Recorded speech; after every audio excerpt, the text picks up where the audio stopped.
ejemplos son las manos mejores No, wait, al like, pensar cambios constitucionales. ¿Por qué estás hablando español? Constitution should be revised every generation. The founders provided instead for an amendment process to take place only if and when revisions may be deemed necessary. Which method do you think is better and why? In what ways, if any, have constitutional amendments helped the United States become a more perfect union? Please explain. And yes, okay. And you may begin whenever you're ready. In his 1860 presidential campaign against Stephen Douglas, Abraham Lincoln said, "The people of these United States are the rightful masters of both Congresses and courts, not to overthrow the Constitution, but to overthrow the men who pervert the Constitution." The strength of the document lies in its consistency. It is not in the interest of the nation to overthrow it every generation.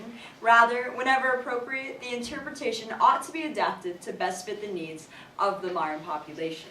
We the people must ensure our Constitution's consistency because its stability determines the ability of the United States to function on a balanced basis. It is a living document that has served its function from the moment it was ratified. It has evolved whenever truly deemed necessary, with amendments being added or interpretations being adapted. The amendment process, as it stands, has been successful and does not need to be changed. The amendment process outlined in Article 5 allows for change to be implemented with a 2/3 majority, and only when it's truly deemed necessary. A nuanced process that ensures that any addition to the supreme law of the land will be in favor of the people. In the United States, however, bipartisan politics has made any system that requires a simple majority a poor conduit for progress, as seen with the 113th Congress that has only passed 165 pieces of legislation, making it the least productive Congress in modern history. Furthermore, it is illogical to implement a system of generational change as Thomas Jefferson proposed, as doing so would create amendments for light and transient conflicts, consistently altering our keystone document, eliminating the strength of the institutionalized philosophies that have served our nation's foundation. Constitutional change may seem to be the answer whenever conflicts arise, though this knee-jerk reaction would lead to more issues in the future. Without the current amendment process, the recent uproar over gun violence initiated by the Sandy Hook shooting may have led to a knee-jerk revision of the Second Amendment. Explicit constitutional change should be the last option for nations. Implicit change, the process of changing the Constitution through new interpretation, is the best way, as it allows for the application of the Constitution to change, while leaving the words in the original premise of the document untouched. The new age of technology is a perfect example of how implicit change can amend the Constitution without physically altering it. In 2014, Riley v. California, a case involving the warrantless searches of smartphones, contributed to the changing interpretation of the Fourth Amendment. In the ruling, Chief Justice Roberts stated, "The fact that technology now allows an individual to carry such information in his hand does not make the information any less worthy of the protection for which the founders fought." Implicit change proficiently modifies the Constitution through interpretation and is the best way to achieve such change. The option of implicit and explicit revision helps ensure that the amendments added explicitly will serve to move our country towards a more perfect union. Though it is virtually impossible to pick the most important amendment within the Constitution, voting rights are mentioned in 6 independent amendments, signifying the importance of voting to American democracy. These 6 amendments clarify the dynamics of citizen participation. For example, the 14th Amendment states, "No state shall make or enforce any laws which shall abridge the privileges or immunities of citizens of the United States." This makes it plausible to argue that women ought to have had the right to vote prior to the 19th Amendment. However, explicit constitutional change through the 19th Amendment was deemed necessary for women's voting right because implicit interpretation could not change the de facto sexism surrounding women's citizenship. Serving to make the United States a more perfect union, amendments were constructed to serve as framework of principles applicable to any generation. New interpretations of the Constitution allow for these principles to evolve in an appropriate manner. Thank you. Your first testimony question asks you, what is the greatest challenge to American citizenship, yes? So I want to rephrase that question. What is the greatest challenge to American constitutionalism today?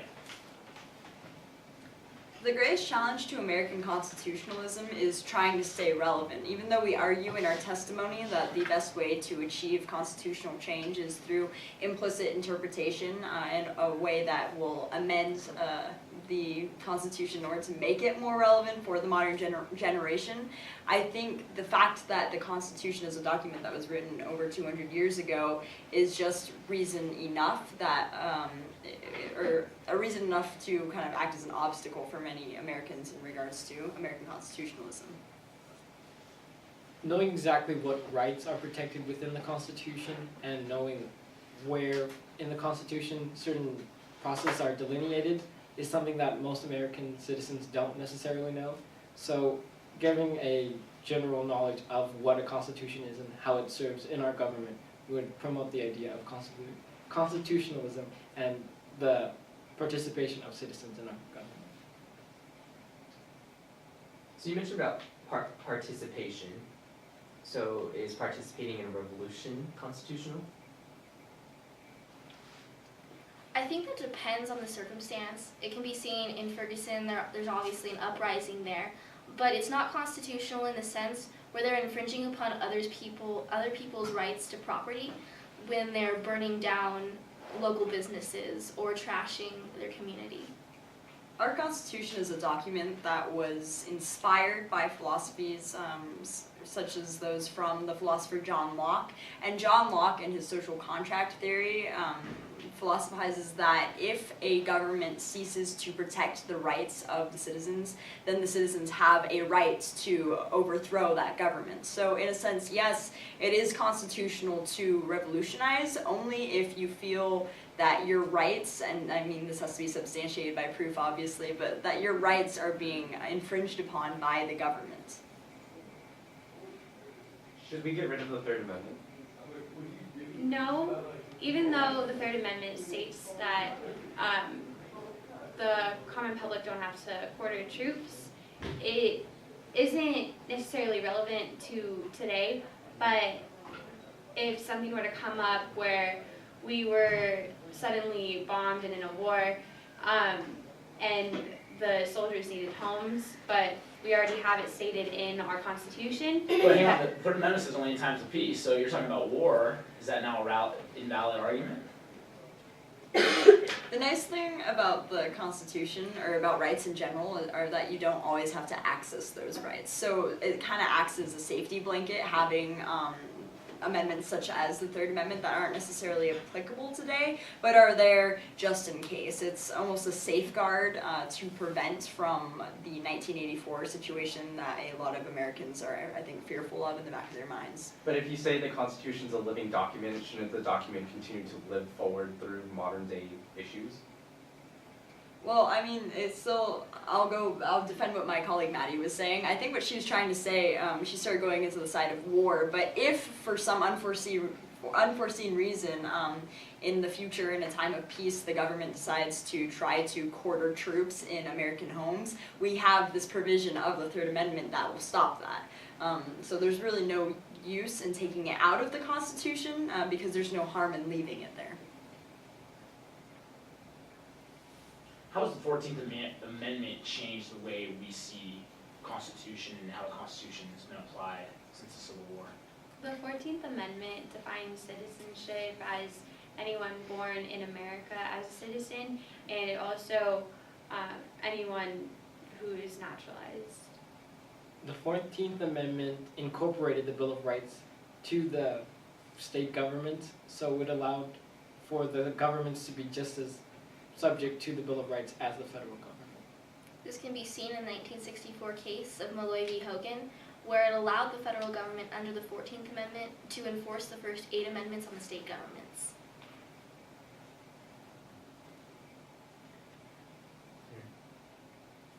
Oh wait, is that my turn? If you were going to modernize and redesign the Constitution, what changes would you make?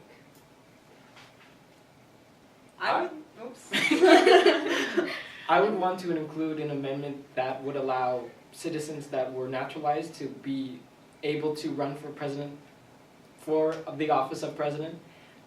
In the Constitution, it said that citizens naturalized by a certain date, 1787, I believe, were able to run for president, as most of our founding fathers were naturalized within our country. So I believe that a citizen that is naturalized should have the right to run for office.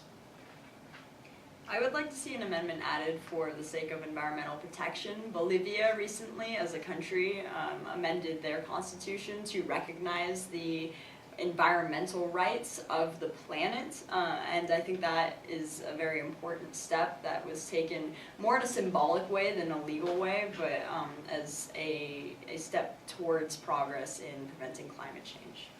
I I would modernize the Second Amendment just because of the recent uproar over gun violence. Everybody has, or a lot of people have, had the urge to create a knee-jerk amendment, or they've had a knee-jerk reaction to change the Second Amendment. So I think adapting it or delineating it further would calm certain situations that involve gun violence. Could we get there? Of course we could. You gonna answer that question? the one before that. No, this one. You guys, you were talking over each other. You got an answer. Oh, okay. Yeah, I'd like to see an amendment for gender equality, making sure that women and men receive the same pay, because right now women receive 70 cents for every dollar a man makes. What role do higher law and natural law play in constitutional theory? Higher law is the idea that a document that proposes certain rights is essential to a society. Like, nothing is above that law in a sense. To clarify what Ashley was trying to say, the Constitution is a higher law than some state level laws. So it's the layers of laws and how they are either above or below that sets in. The Supremacy Clause is an excellent example of this higher law principle, because the Supremacy Clause says that the Constitution is the supreme law of the land, and this plays a strong role in the federalist system that we have set up as a nation. So, for example, if Nevada were to propose a treaty with some foreign nation or even with another state that went against certain principles of the Constitution, then that treaty would be ruled unconstitutional, or would be essentially made inept, because the Constitution overrules and overrides that said hypothetical treaty. About natural law.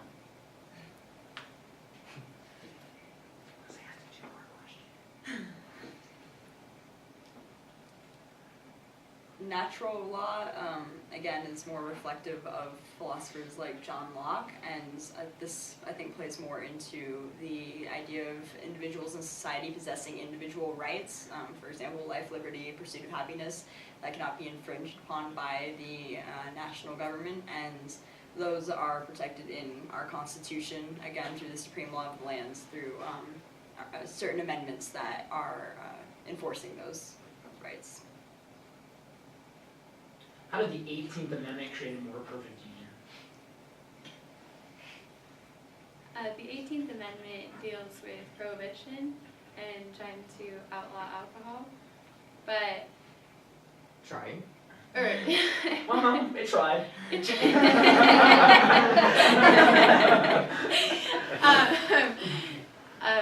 What I think happened when this was going through Congress and everything was they were trying to create a more sober public, and by outlawing alcohol, it instilled a sense of morality and put morals into the Constitution.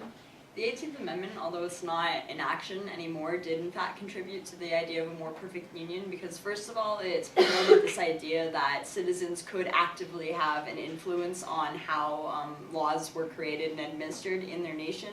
But second of all, it contributed to a change in the culture of American society. So until that point, it wasn't really questioned that men would come home after work, go out to the bars, get drunk, come home and most likely beat their wives or abuse their families. After the 18th Amendment, and even after it was repealed, then there was that discussion that had been initiated that said, hey, maybe this isn't the right culture, this isn't a culture we want to promote, and it opened the doors for that change. Good, we'll stop there. Careful on the most likely I'm going to beat you a lot. That's why it was passed. There was a whole bunch of angry women saying, we don't want to deal with this anymore. It wasn't necessarily them being beaten, it was a lot of promiscuity and Well, not necessarily violence. I don't know. Haven't you seen old Emotional movies? violence. Like, you know, the woman's like, John, I don't like that. And he's like, bam, shut up. And you're like, whoa! Like, that would never happen But now. just be careful on that, Sierra. I mean, you're making assumptions. But the morality of, I mean, you're on the right track. The morality of drinking. Man! That's a really intense. Drinking!